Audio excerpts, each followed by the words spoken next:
ওহ, এ সমভূমি, আজ তাপমাত্রা কত রে? জানি না ভাই, তবে মাত্রা ছাড়িয়ে গেছে। এই গরমে গায়ে ক্যাকটাস জন্মে গেছে। আরে তোর তো তাও জন্মেছে, আমারগুলো মারা গেছে। আরে আমারও মারা যেতে বেশি দিন নেই, সব খালবিল শুকিয়ে মোবিল হয়ে গেছে। কেন, বর্ষায় তো বেশ ভালোই জল আন্ডারগ্রাউন্ড করলি, কিছু ছাড়। হ্যাঁ, তো তুইও তো কত খনিজ সোনাদানা আন্ডারগ্রাউন্ড করে রেখেছিস, আমি কিছু বলেছি? আরে তো বল না, কত খনিতে কত পানি দিবি? হবে না ভাই, আমার মাটি উর্বর রাখতে ওইটুকু জল লাগবে। ঠিক আছে, তোর এই বর্বরতার কথা মনে থাকবে। আরে বিশ্বাস কর মালভূমি, যেটুকু খাবার জল আছে সেটা আমারই চলবে না, এক্সট্রা ধোবার জল থাকলে তোকে নিশ্চয়ই দিতাম। মানে সেবার 5 কেজি সোনার বদলে যে 5 লিটার মিনারেল ওয়াটার দিলি, ওটা ধোবার জল ছিল? দুর্বোকা, ধোবার জল হতে যাবে কেন, ডোবার জল ছিল।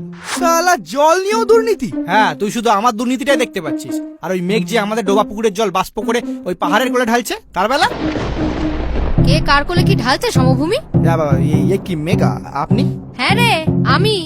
আমার নামে তো দেখছি খুব কুকথার কুয়াশা সৃষ্টি হচ্ছে। না না, কুয়াশা নয়, ধোঁয়াশা, অস্পষ্ট। তো কষ্ট করে স্পষ্ট কথাটা বলে ফেলো, তোদের কিসে এত ফাটছে?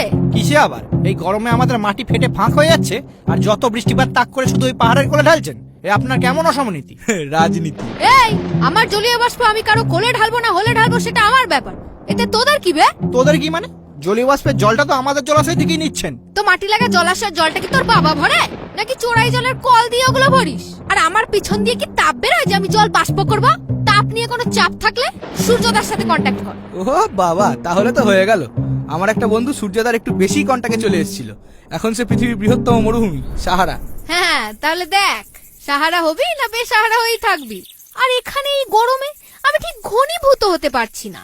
এখন মন চাইছে শীতল ওয়েদারে ধাক্কা খেতে পাহাড়ে, করতে শৈলতক্ষেপ বৃষ্টিপাত, ভিজিয়ে দিতে প্রতিবাদ। উফ, ফার্স্ট ক্লাস। উফ, পুরো 18+।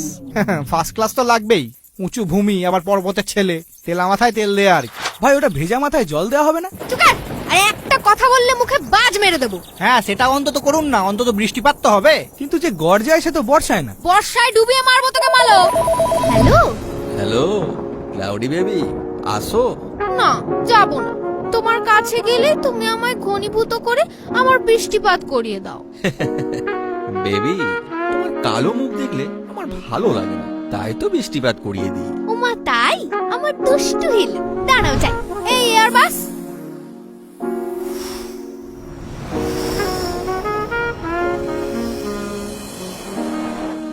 উফ, পুরো 18+। ওয়েদার তো পুরো ঘূর্ণিঝড় থেকে হর্নিঝড় হয়ে গেল ভাই। এসব ঝড়, বায়ু, হাওয়া সব সারা ঘূর্ণিপাত। শুধু সরকারি বিজ্ঞাপনে বলবে নিম্নচাপ হলে নিম্নলিখিত নাম্বারে ফোন করুন, 5 মিনিটে মেঘ তাড়িয়ে আনবো।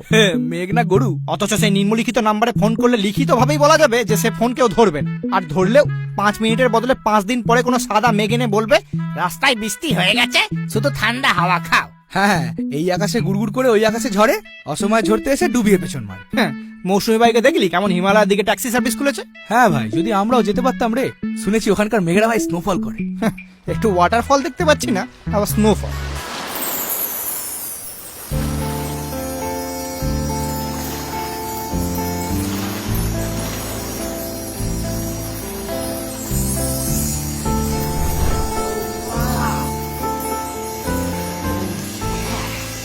এক্সকিউজ মি ল্যান্স, আমি কি আপনাদের উপর দিয়ে প্রবাহিত হতে পারি?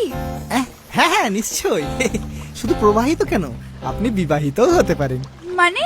মানে বিভিন্ন দিকে প্রবাহিত হতে পারেন। ও বাবা, বিবাহিত মানে যে বিভিন্ন দিকে প্রবাহিত হওয়া, তা তো জানতাম না। কোন নদীও যে এতটা প্রবাহিনী, তরঙ্গিনী আর স্রোতস্বিনী হতে পারে, সেটাও তো আপনাকে না দেখলে জানতাম না। ও রিয়েলি? হ্যাঁ রিয়েলি ম্যাডাম, আপনার যা বরফ গলা জলে পুষ্ট ফিগার, একবার একে বেঁকে চলে ইনস্টাগ্রামে রিল দিলে আপনি আজকেই viral. Well thanks guys, but let me introduce myself. আমি অলরেডি একজন Instagram model and I have 3 million followers also. ও তাই নাকি? তা আপনার ইনস্টাগ্রাম আইডির নাম কি? আই থিংক নটি নদী নামটা আপনাদের সকলেরই সার্চ হিস্ট্রিতে পাওয়া যাবে। হ্যাঁ, আপনি নটি নদী? আরে ম্যাডাম, আপনার জলের স্রোত দেখেই তো এই গরমে জলের তেষ্টা মেটাচ্ছি। আর দেখেছেন, মুখ দেখে চিনতেই পারিনি। ইটস ওকে, মুখ তো দেখাই না, চিনবেন কি করে? But if you want to see more, please check my bio. Now please tell me, কার উপর দিয়ে যাব? ম্যাডাম আপনি ওপর দিয়ে যাবেন বলছেন না, সমভূমির উচ্চতা তো মাত্র 300 মিটার, আমার উচ্চতা ওর থেকেও বেশি। শুনেছিলাম তুই ক্ষয়জাত মালভূমি, তার শিলার সাথে সাথে যে বুদ্ধিটাও ক্ষয়ে গেছে সেটা তো জানতাম না। নাহলে কেউ উপর বলতে উচ্চতা মনে করে। হ্যাঁ রে সঞ্চয়জাত সমভূমি, যেমন তুই আমার ক্ষয়ে যাওয়া পলিবালি মেরে নিজের বলে মনে করিস। এটা তোর নয়, প্রকৃতির দান, নিতেই পারি। হ্যাঁ, বংশটাই তো দানে চলছে, সালা ভিখারি। এই মেরে শিলা ভেঙে দেবো। আয় না আয়, মুখে বালি ছুড়ে মারবো। তুই আয় না, তুই আয় না, তুই আয়, Guys, তুই আয় না। প্লিজ আপনারা নিজেদের মধ্যে টেকটনিক প্লেটের কলিশন করবেন না প্লিজ, না হলে এক্ষুনি ভূমিকম্পে চারিদিক ফেটে ডিজাস্টার হবে। আরে ফাটুক ম্যাডাম, আপনার জন্য আমি ব্যবচ্ছিন্ন মালভূমি হয়ে যাবো। ম্যাডাম আমি আমার বালিতে লিখে দিচ্ছি, ভূমির ঢালের দিক থেকে আমার মতো পারফেক্ট ভূমি আপনি কোথাও পাবেন না। এবার আপনি ডিসাইড করুন, আপনিও শক্ত পাথুরে জমি দিয়ে যাবেন, না আমার নরম আদুরে ভূমিতে গা ভাসাবেন। কেন বে, আদর্শ তুই করতে পারিস? চারটা চল। এই কি বললি? যা শুনলি তুই? ওকে ওকে, স্টপ স্টপ, আই ডিসাইডেড আমি দুজনের মাঝখান দিয়ে যাব। হ্যাঁ, মাঝখান দিয়ে? তাহলে ম্যাডাম দুটো শাখায় বিভক্ত হয়ে দুজনের ওপর দিয়ে গেলে ভালো হতো না? No, impossible. শাখা নদীর সৃষ্টি করতে গেলে তো আমাকে আবার আপনাদের ভাষায় বিবাহিত হতে হবে, তাতে আমার ফ্লো আর ফিগার দুই খারাপ হবে। মাঝখান দিয়ে যেতে দিলে বলুন, না হলে আমার পানি প্রার্থীর অভাব নেই। আরে না না ম্যাডাম, আপনি যেখান দিয়ে খুশি যান, আপনার যৌবনের জোয়ার ভাটা ও বেটা মালভূমি জানবে কি করে? এমন করছিস যেন ম্যাডাম থেকে ওই জোয়ারে কতবার টেনে নিয়ে গেছে। You guys are so funny. তবে আমি কিন্তু খরস্রোতা নই যে শুধু টেনেই নিয়ে যাব, মুড হলে মাঝে মধ্যে ডুবিয়েও ছাড়ি। ম্যাডামও আমাদের সাথে ফ্লার্ট করছে। হ্যাঁ ভাটা, ফ্ল্যাট নয় ম্যাডাম, ফ্ল্যাটের কথা বলছে, বন্যা। আরে সে তো ভালোবাসার বন্যা। ম্যাডাম আপনি আমাদের মাঝখান দিয়েই যান, তবে ওর দিকে আবার বেশি বেঁকে বেঁকে যাবেন না, ওর নিচের মাটি খুব লুজ, আপনার থেকে অশ্বক্ষুরাকৃতি হত করে নেবে। এ কি নটি, নদীর পাশে তো সভ্যতা গড়ে ওঠে, তুমি এই অসভ্যতাটার মাঝে কি করছো? ও মম, আমি ম্যাপে দেখলাম এদের দুজনের মাঝে উপত্যকা করে গেলে মোহনাটা শর্টকাট পড়ছে, তাই এদিকে ফ্লো নিলাম। ও গুড, তাড়াতাড়ি যাও, সমুদ্র হয়তো তোমার জন্য উথাল পাথাল করছে।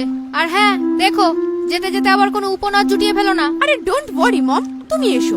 Bye guys. বাই। এমন কলকলে মেঘের এমন টলটলে মেয়ে দেখলে বিশ্বাস হয় ভাই? মালো, মুখের গুহাটা বন্ধ কর। আজকে নদীর বিয়ে, আমার আবহাওয়া খারাপ করার চেষ্টা করলে মুখে বাজ মেরে দেবো। হ্যাঁ, নটি নদীর বিয়ে কার সাথে? কেন, তোদের উপকূলে আর কে আছে? হ্যাঁ, সমুদ্র? আরে ও তো একটা পাক্কা নোনতা ঢেউবাজ, ওর অলরেডি কয়েকশো নদীর সাথে বিয়ে হয়ে গেছে। হ্যাঁ তো, অত বড় জলরাশির একজনের জলে পোষায়? আর জানিস না, পৃথিবীর 3 ভাগ জল আর 1 ভাগ বোকার দল, তো সূর্যোদয়ের তাপে মোট জলীয় বাষ্পের 3 ভাগ তো ওই সমুদ্রই দেয়।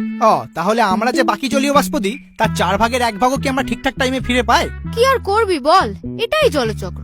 কোনো জলচক্র নয়, এটা আপনারা সূর্যতার জলচক্রান্ত। যাক, বুঝেছিস তাহলে। আমি ভাবতাম তোর মাথাটাও তোর গুহার মতোই ফাঁপা। তবে বেশি লাফাচাপা করিস না, না হলে গরমে শুকিয়ে মারবো, বর্ষায় নদী ডুবিয়ে মারবে। ও আবার বড্ড বর্ষার জলে পুষ্ট।